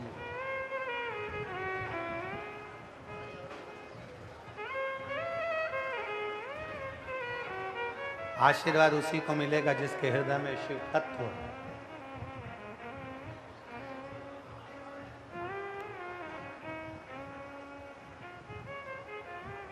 शिव महापुराण की कथा कहती है, पुरुषोत्तम मास चालू हुआ है, अधिक मास चालू हुआ है। 5 चीजें अधिक मास के महीने में शिव जी के लिए आप करिए।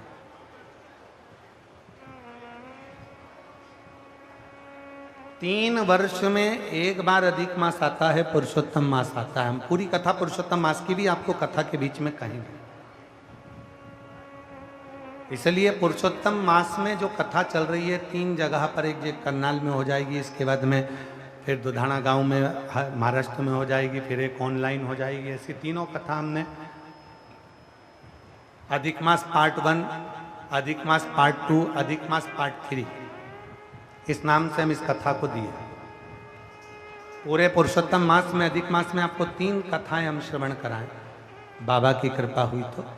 और उन 3 कथाओं का क्रम, शिव को कैसे रिझाया है।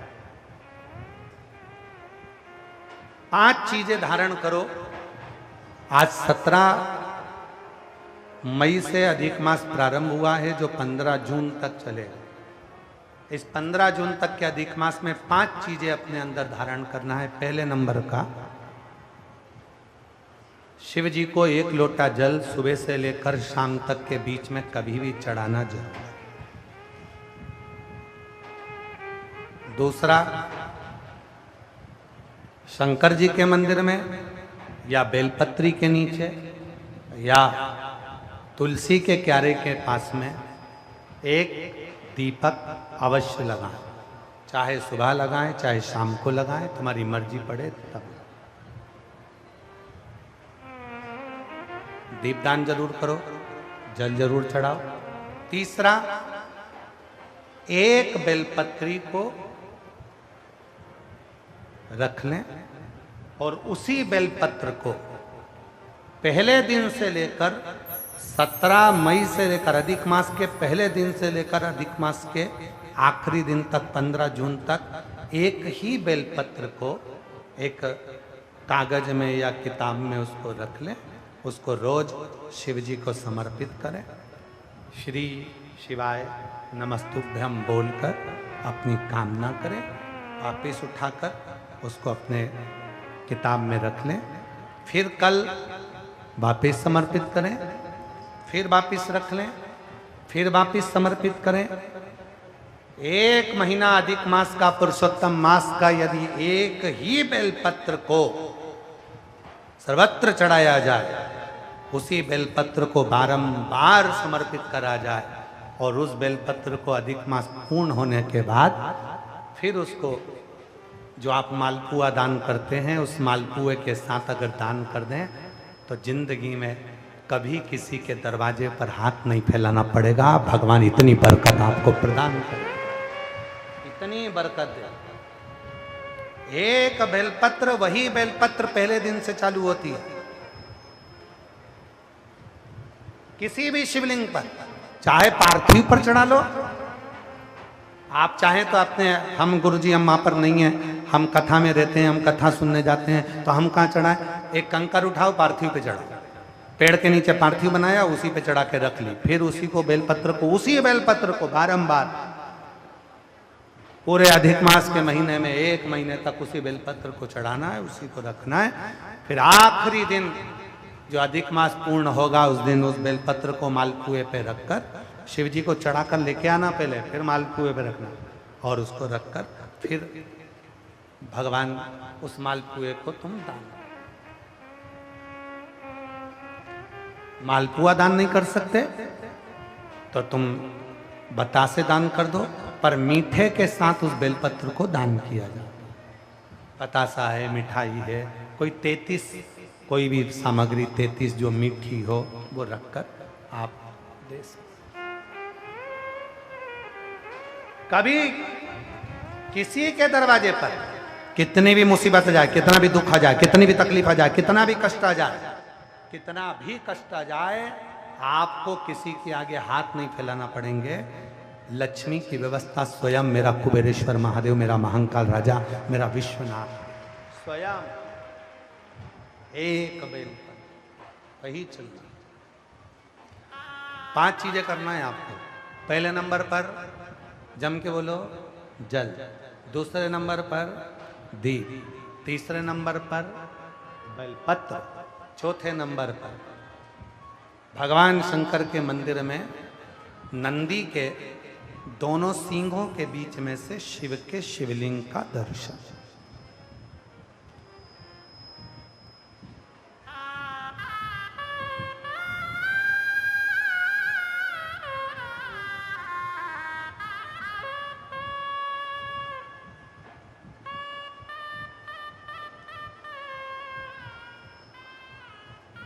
नंदी के जो सींग है, उन सींग के मध्य में से भगवान शंकर का दर्शन।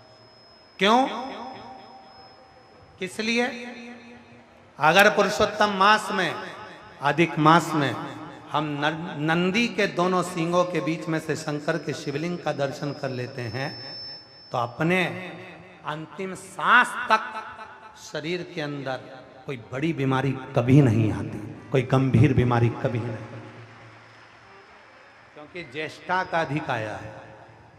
ज्येष्ठा का जो अधिक होता है उसमें अगर सींग, दोनों सींगों के बीच में से शिव के शिवलिंग का दर्शन करिए, शरीर में कभी कोई बड़ी बीमारी, ऐसी बीमारी नहीं आएगी जिसका इलाज है ही नहीं। रोगी ने होकर, कष्ट भोग कर शरीर को नहीं त्याग, बहुत बड़ी बीमारी के साथ शरीर का त्याग नहीं करो। चौथा और 5वें नंबर पर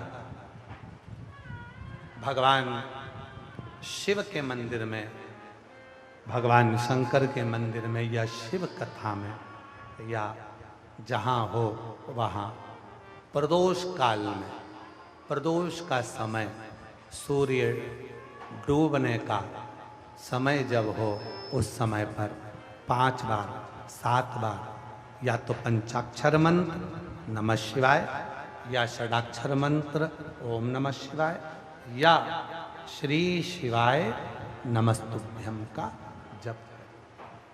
5 बहुत, ये 5 अधिक मास में शंकर की 5 चीजें धारण कर लो। उसमें सबसे ज्यादा जरूरी जो है जल, दीप, बेलपत्र वही चढ़ाना, वही लेकर आना। कभी कभी हाँ, यदि घर के बच्चे ज़्यादा बीमार रह रहे हैं, उनको सांस की प्रॉब्लम हो रही है, सर्दी खत्म नहीं हो रही, निमोनिया हो रहा है, बार बार उनको कफ जम रहा है, तकलीफ हो रही है, तो पीपल का छोटे से छोटा पत्ता लीजिए और एक बेलपत्री का पत्ता लेकर दोनों पत्र को अधिक मास की 7वीं के दिन शिव जी को समर्पित कर दीजिए। पिपलेश्वर महादेव का नाम लेकर उसको समर्पित करिए। उन दोनों को उठाकर लेकर आ जाओ। उन दोनों को जहाँ बच्चा रहता है उस घर में किसी भी स्थान पर उसको रख दीजिए। उसकी जो कफ जमना है, जो निमोनिया है, वो धीरे धीरे समाप्त होना प्रारंभ हो जाता है। 7वीं तिथि अधिक मास, इसके सिवाय नहीं होगा वो, अधिक मास के सिवा वो हो ही नहीं सकता, केवल अधिक मास। अधिक मास की 7वीं तिथि को पीपल का पत्ता, छोटा ही बेलपत्र का पत्ता समर्पित किया।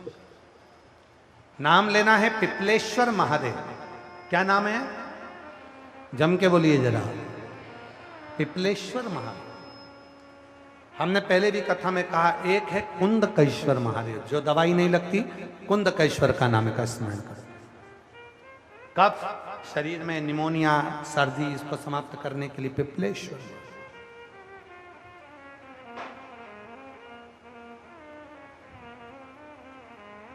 महादेव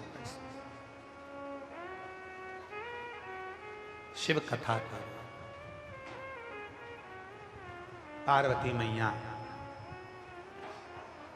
का यह पवित्र चरित्र कर रहा है।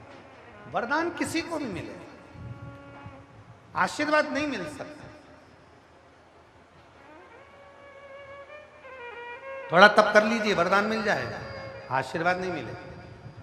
थोड़ा व्रत कर लीजिए, वरदान मिल जाएगा, आशीर्वाद नहीं। आशीर्वाद पाना है तो शिव की शरणागति, घर में माता पिता की शरणागति, घर के बुजुर्ग की शरणागति करना।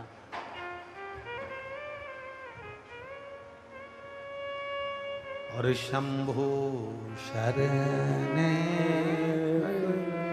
मांगू घड़ी रे दुख काटो, दया करीने दर्शन आपो। शंभु शरणे मांगू घड़ी रे घड़ी दुख काटो, दया करीने दर्शन आपो। शिव को पुकारो, भगवान को पुकारो। कथा में कहा बच्चा रोता है, माँ दौड़ कर आती है। जब हम और आप शिव महापुराण की कथा में भगवान को पुकारते हैं तो भगवान भी दौड़ कर आते हैं।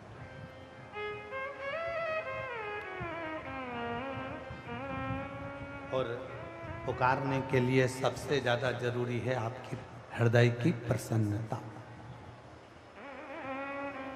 आपकी मुस्कुराहट। कथा में आओ, मेरी जितनी जीजी आ रही हैं कथा में, मेरे जितने जीजा आ रहे हैं, जितनी बेटियां आ रही हैं, जितने बेटा आ रहे हैं, जितने मेरे बुजुर्ग माँ बाप आ रहे हैं कथा में, आपसे निवेदन है करभद्र, कथा में आओ, मना नहीं है, पर अपने चेहरे पर प्रसन्नता होना चाहिए।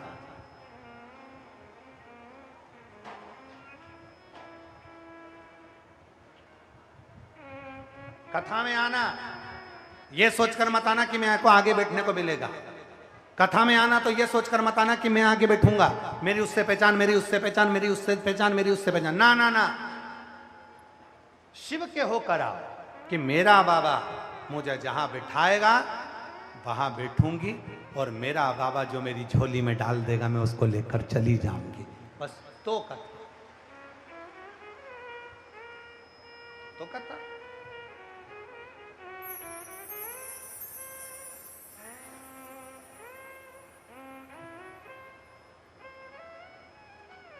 बड़ी दूर से चल कर आया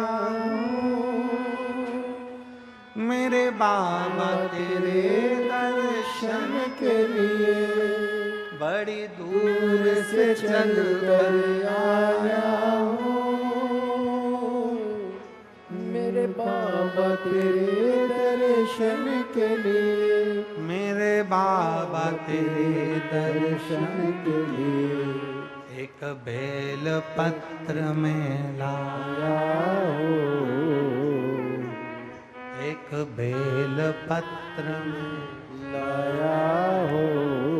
दुनिया का सबसे बड़ा दान, पहले भी आपको कथा में कहा था, 1.25 मन सोने के सिंहासन पर शालिग्राम भगवान को बिठाकर 1.25 मन सोने के छत्र को रखकर जो दान करने का पुण्य मिलता है वो पुण्य मात्र एक बेलपत्र समर्पित कर कर मिल जाता है।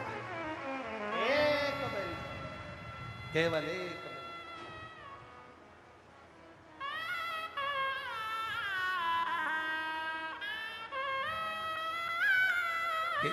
एक पत्र है, अच्छा है जी।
मेरा नाम पूनम है।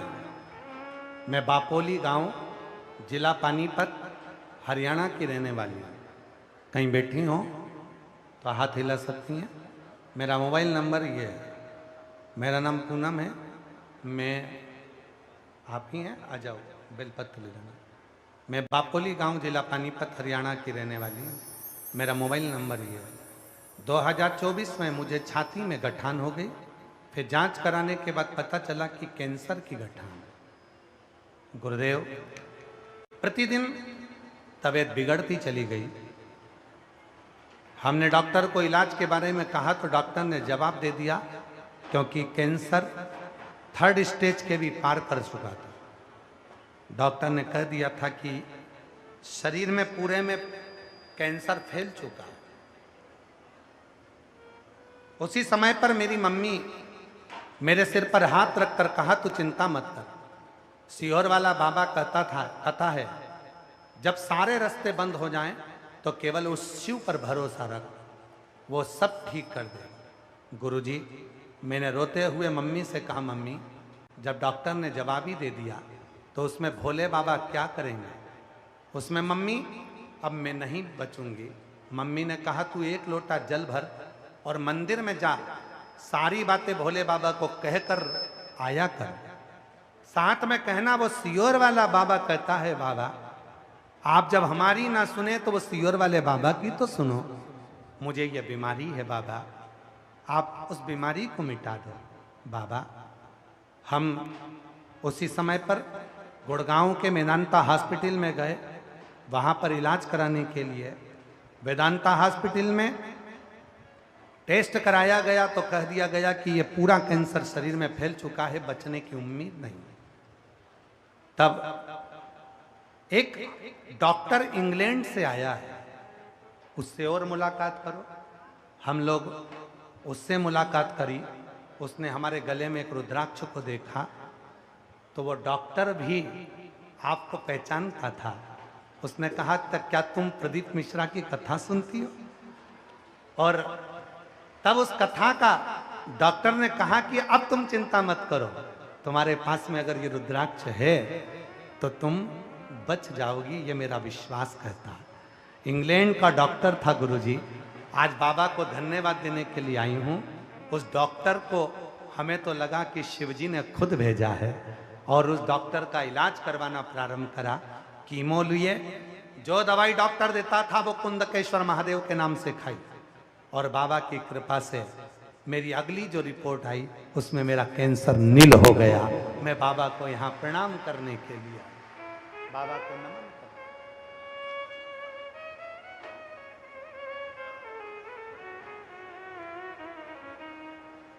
एक लाइन अच्छी लिखी है बेटी ने,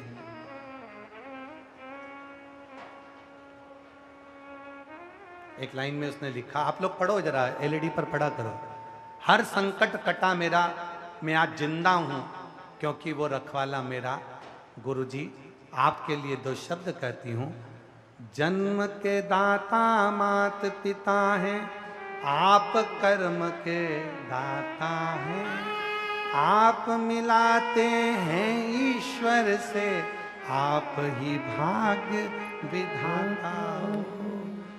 हे गुरु ब्रह्मा, हे गुरु विष्णु, हे शंकर भगवान, आपके चरणों में हे गुरुदेव प्रणाम, आपके चरणों में सारे तीर्थ धाम आपके चरणों में।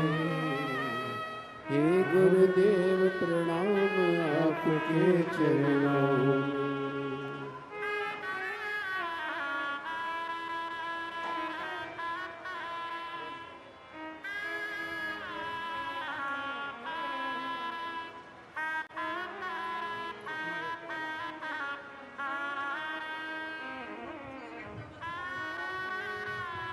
माँ कह रही है, मेरा बेटा नहीं है, मेरी एक ही बेटी है जिसको कैंसर हो गया था। डॉक्टर ने मना कर दिया था, ये जीवित नहीं रहेगी 1 महीने से ज़्यादा। पर माँ ने अपनी बेटी के सिर पर हाथ रखकर कह दिया था, किसी और वाला बाबा कहता है कि शिव आएगा, रक्षा कर कर जाएगा। तो जल चढ़ा, बेटी ने रोज मंदिर जाना चालू करा। इंग्लैंड का डॉक्टर मिला, इलाज करना प्रारंभ किया और बाबा की कृपा से आज कैंसर से मुक्त हुई। जोरदार ताली बजाइए साहब।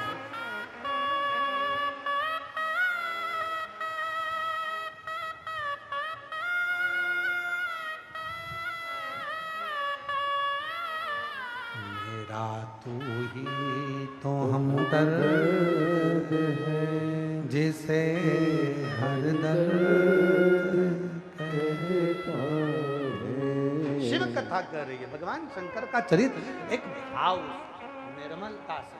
आप कथा सुनने आए हो, लाखों की भीड़ है, जहां जगह मिल रही है आप बैठकर कथा को श्रवण कर रहे हो। भाव से सुनो, भाव से प्रार्थना करो। जब कथा पूरी हो, 4 बजे जब कथा विराम हो, आरती हो, आरती के बाद वहां की मिट्टी को नमन कर कर, प्रणाम कर कर, अपने हृदय की कामना कर कर फिर अपने गंतव्य की और अपने घर की ओर, फिर अपने घर को। जिसको जल्दी हो घर जाने की, वो कथा में बिल्कुल ना आए। जिसको मन है कथा में कि 1 बजे से 4 बजे तक कथा सुनूंगा, 4 बजे के बाद मेरे को जाना है आरती कर कर, वो कथा में बैठे। जिसको जल्दी है वो अपने घर पर सुने, मोबाइल पर सुने, टीवी पर सुने। और भीड़ बढ़ाने के लिए बिल्कुल कथा में मत आना, भीड़ की जरूरत नहीं। भाव बढ़ाने के लिए कथा में आना कि मेरा बाबा है, दिल से कहूंगी, अधिक मास में मेरे गांव में आया है, बोलूंगी, और मेरा बाप, मेरा बाबा, मेरा कुबरेश्वर महादेव मेरे दिल की कामना पूर्ण करेगा। तो कथा में आकर बैठना, वरना घर पर अच्छे। क्यों? आशीर्वाद चाहिए हमें, वर नहीं चाहिए। हमें वरदान नहीं, हमें आशीर्वाद की जरूरत है।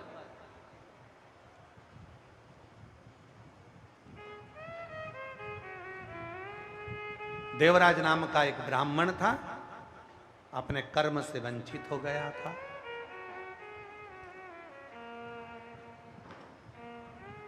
कर्म से वंचित हुआ, घर में पत्नी भी थी, बच्चे भी थे, फिर भी एक गलत स्त्री का संग पकड़ लिया। एक गलत स्त्री का संग व्यक्ति को बर्बाद कर देता। एक गलत नारी का संग व्यक्ति को पूरा बर्बाद कर कर छोड़ देता।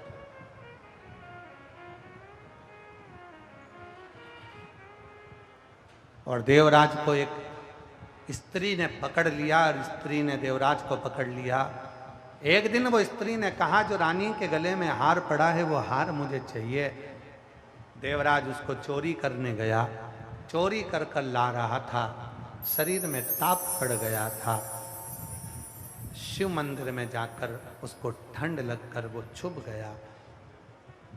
शिव पुराण के 2 शब्द उसके कानों में चले गए और बेलपत्री के वृक्ष के नीचे उसके प्राण छूट गए। उसके प्राण चले, मर गए, शिव के धाम चला। किसी ने कहा कि वो तो पापी था, पाप कर्म करता था, गलत स्त्री का संग पकड़ लिया था, गलत काम किया उसने, फिर वो वैकुंठ कैसे जा सकता? फिर वो श्रेष्ठ धाम कैसे जा सकता?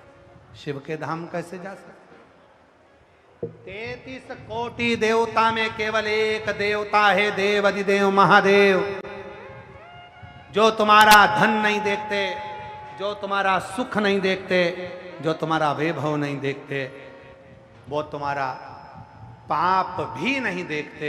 वो तो इतना देखते हैं कि अंत समय में तूने शिव नाम लिया कि नहीं लिया, तूने शंकर की कथा को सुना कि नहीं सुना। वो देखते हैं कि तेरा दिल कितना साफ, मन कितना साफ। मेरी करनाल की जितनी जीजियां बैठी हैं ना, जब कथा सूचना मिली लोगों को मीडिया पर कि कथा कैंसिल हो गई। करनाल की मेरी कई माताओं की आंख में आंसू थे, रो रही थी। उनके पतियों से पूछो, उनका चेहरा उतर गया था, भोजन तक नहीं किया कई मेरी जीजियों ने। कई जीजियों ने भोजन नहीं करा करनाल की।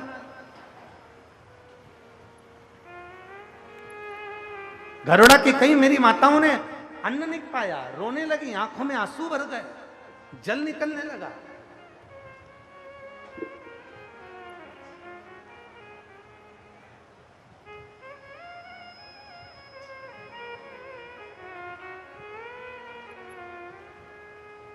मेरी जीजियों, मेरे जीजाओं, मेरी बेटियों, मेरे बेटाओं, मेरे बुजुर्ग माँ बाप, सत्य मायने में एक बात कहें, करनाल में अगर ये कथा कैंसिल होने के बाद भी अगर वापिस से हो रही है तो इसमें तुम्हारा विश्वास और तुम्हारा एक लोटा जल, बाबा के ऊपर तुम्हारा भरोसा, तुम्हारी दृढ़, जो ये 36 कौम एकाग्रित होकर इस कथा को करवा रही है। 36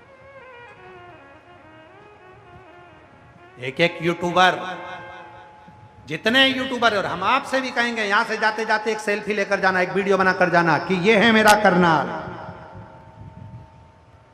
ये है मेरा घरोड़ा, जिसमें शिव महापुराण की कथा चल रही है। और पहले दिन भी लाखों शिव भक्तों ने रोडों पर बैठकर कथा को श्रवण करा। ऐसा वीडियो तुम भी अपने इंस्टाग्राम पर, सोशल मीडिया में डालना, ये है मेरा करनाल, हम हरियाणा वाले।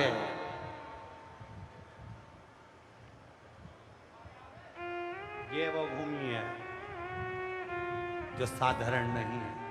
यहां तप, साधना, भजन, कीर्तन, स्मरण बढ़ता गया, बढ़ता गया। देवराज एक स्त्री के चक्कर में, वो स्त्री का चक्कर ऐसा पड़ा देवराज को कि अंतिम समय उसका सुस्त्री ने धन मांगा, शिव मंदिर में गया, प्राणों को त्यागा। शिव, एक बिंदुक नाम का ब्राह्मण था जिसकी पत्नी का नाम चंचुला था। बिंदुक था ब्राह्मण, पर कर्म नहीं कर पाया वो ब्राह्मण का। सबको अपना अपना कर्म करना चाहिए, थोड़ा नहीं तो ज्यादा नहीं तो थोड़ा करना चाहिए, पर करो।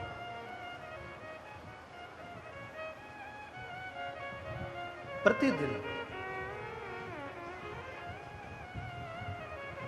कोई सोचे कि कहीं का ऐसा व्यक्ति मिल जाए जो हमारे दुख को मिटा दे, तो दुनिया में कोई पैदा नहीं हुआ जो तुम्हारे दुख को मिटा दे। कोई नहीं मिटा सकता।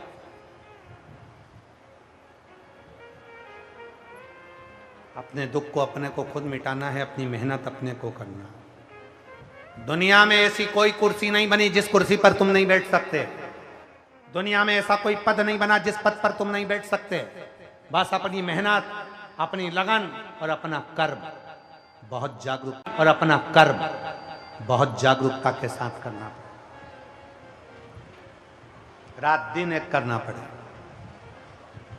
तब तुम अपनी मंजिल तक पहुंच सकते।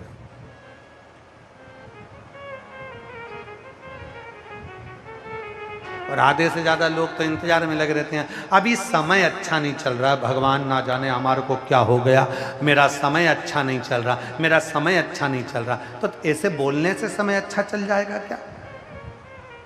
बार बार समय का रोना रोना, समय अच्छा नहीं चल रहा, समय अच्छा नहीं चल रहा। फिर माँ चले गए, बताओ महाराज जी पत्रिका दे दी, जन्म पत्रिका, ना जाने कितनी बार वास्तु शास्त्री से पूछ लिया, ना जाने कितनी बार कजन कौन कौन से शास्त्री से पूछ लिया, पर अपना भाग्य ही नहीं चमक रहा। अरे भाई,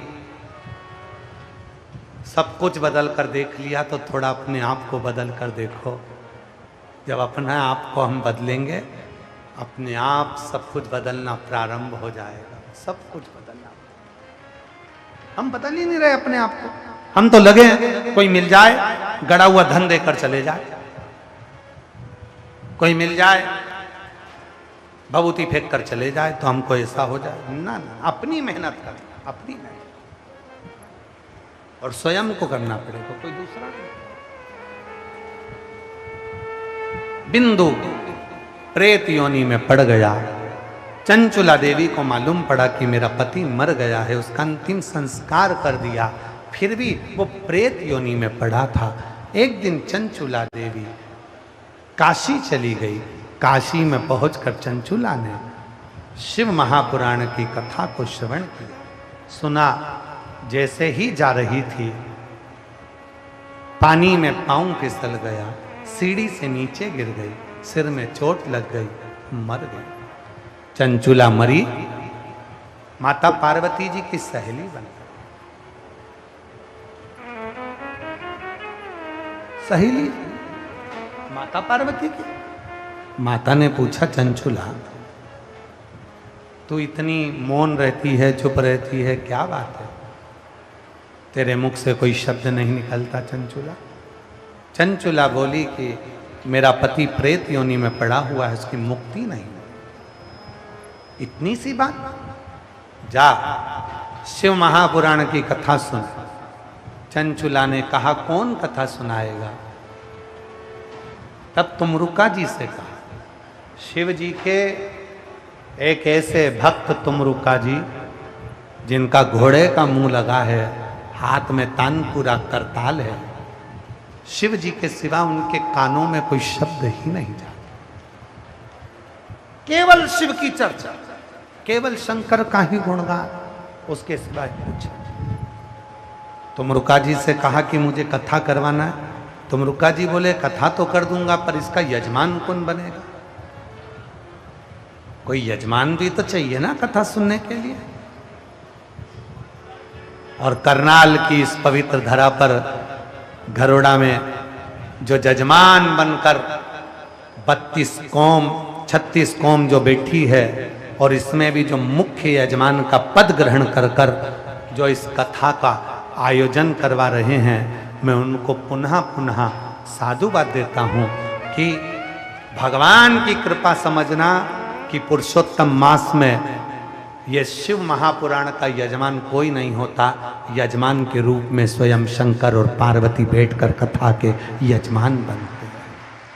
यजमान साधुता।